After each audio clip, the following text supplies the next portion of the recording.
Eu sou o Otmar Schneider, analista de valores imobiliários. No vídeo de hoje, a gente vai responder a pergunta do pessoal. Afinal, por que o KNRI está caindo tanto ou subiu tanto hoje? O que justifica esse aumento de volatilidade?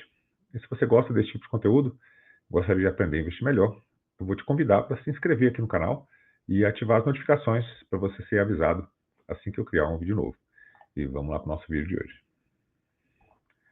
Então, o KNRI 11, ele faz parte de um índice internacional, e esse índice internacional, que é o FTSE Russell, ele acaba comprando ou vendendo, as cotas de alguns fundos. Os ETFs que negociam, com base nesse índice, eles acabam comprando e vendendo cotas, a depender do tipo de balanceamento que tem. Então, esse índice internacional, do qual o KNRI faz parte, e que existem ETFs que compram, e replicam esse índice, eles acabam comprando e vendendo cotas. E no caso aqui do KNRI, ele entrou com uma venda de cotas grande. Não só o KNRI, como também o TRXF e outros fundos. O assunto de hoje é do KNRI. Então, o preço de venda leilão ficou em torno ali de R$ 129. Teve um fechamento de R$ 129 na sexta-feira. E aí a gente vê aqui o mercado. Então, eu coloquei o primeiro gráfico aqui embaixo. É o de 5 dias, ele está vermelhinho, ou seja, queda de 2,61 nos últimos 5 dias. E de um dia, está no verdinho, alta de 2,60%. Então, a gente teve já uma boa recuperação para o preço de fechamento. Então, caiu aqui 2,60 e subiu os outros 2,60 aqui, fechando em 132,35, o fundo que bateu ali mais ou menos os 129. E aí a gente vê aqui, eu vou retirar minha imagem para ficar mais nítida, as tabelas, o TRXF e o HGRU, eles divulgaram duas notícias. Então, o HGRU, ele divulgou isso aqui, em 21 de março, haverá rebalanceamento de carteira de índice internacional, que é o FTSE Russell, com possível ajuste de composição de carteira, do qual o fundo é parte. Então, o HGRU também teve cotas negociadas, o TRXF também, juntamente com o KNRI 11. Esse rebalanceamento acontece de forma periódica, conforme a metodologia do índice, e a última vez que tinha ocorrido foi no dia 20 de dezembro de 24, e agora ocorreu no dia 21 de março de 25. E essa tabela aqui de baixo, ela é do TRXF11, e aí a CVM ela escreve, quando tem um aumento de volume, uma coisa meio anormal, a CVM ela já notifica automaticamente os fundos para enviar a resposta. O que aconteceu? Por que aumentou o volume? Por que caiu muito ou subiu muito? E aí no 21 de março tem um asterisco aqui, a abertura foi a R$ 105, o fechamento foi a R$ 100.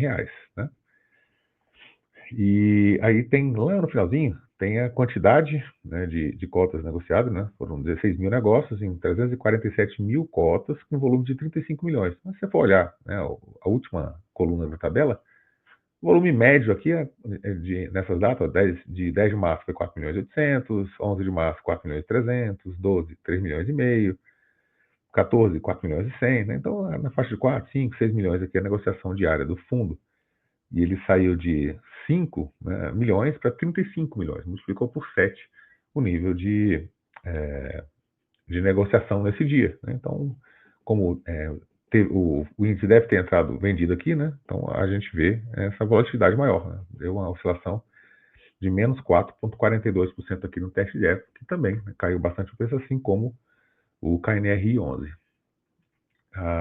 Aí aqui falando um pouquinho do fundo, a gente vê o resultado operacional do KNRI vezes o comportamento da cota. Então, do lado esquerdo aqui, a gente vê que a cota ela caiu 20% nos últimos 12 meses.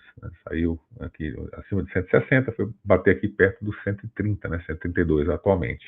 Então, teve uma queda forte do preço da cota, mas a distribuição dos últimos 12 meses do fundo bem linear, R$ 1 por cota, bem linear mesmo, sem impacto aqui no operacional. Então, foi o preço da cota caindo e a distribuição normal se mantendo ali do fundo. A gente olha aqui o que aconteceu em questão de máximas e mínimas do ano. Então, o valor atual de 132, o mínimo do ano foi R$ 122 do fundo, e o máximo de 156, ou seja, esse 132 está mais perto aqui do mínimo do que do máximo e do ano. E o carrego do fundo está acima de 9% ao ano no fundo escritório, que é considerado aí bastante interessante, embora você tenha tido aí uma variação negativa bem forte por conta do aumento da taxa de juros, aumento do juro futuro, né, que acaba beneficiando, prejudicando muito, né, os fundos imobiliários. Essa aqui são os dividendos do KNR11 nos últimos 5 anos. Então, a gente vê que ele saiu aqui de 0,70 mais ou menos aqui por cota, depois subindo, né, 2021, 2022, 2023, e 2024, 2025, né, em R$1 por cota. Então, os dividendos, né, distribuídos, os rendimentos do fundo que foram distribuídos, eles vieram aumentando aqui ao longo do tempo. E aí, né, com os dividendos aumentando ao longo do tempo e o preço da cota caindo, né, o dividend yield, que é a quantidade, né, o valor que está sendo distribuído dividido pelo preço da cota, o dividend yield vai subindo, né, então batendo recordes aqui de rentabilidade de dividend yield por conta tanto do aumento, né, do rendimento distribuído quanto do preço, né, na queda do preço da cota, né, da cotação aí do fundo. Então é isso que a gente tinha para o vídeo de hoje, né? Falar um pouco sobre o KNRI, o que aconteceu, não é nada estrutural, né? Então foi apenas mercado compra e venda, abertura de taxa de juros que acabou levando, né, o fundo aí a uma queda forte nesse último ano, 20% de queda, mas os rendimentos são normais, o resultado operacional do fundo está normal, e aí, digamos assim, o fechamento, né, o chave de hoje, digamos assim, foi a venda, né, dos ETFs que seguem o índice, o FTSE Russell, que acabou trazendo ainda mais volatilidade para o fundo.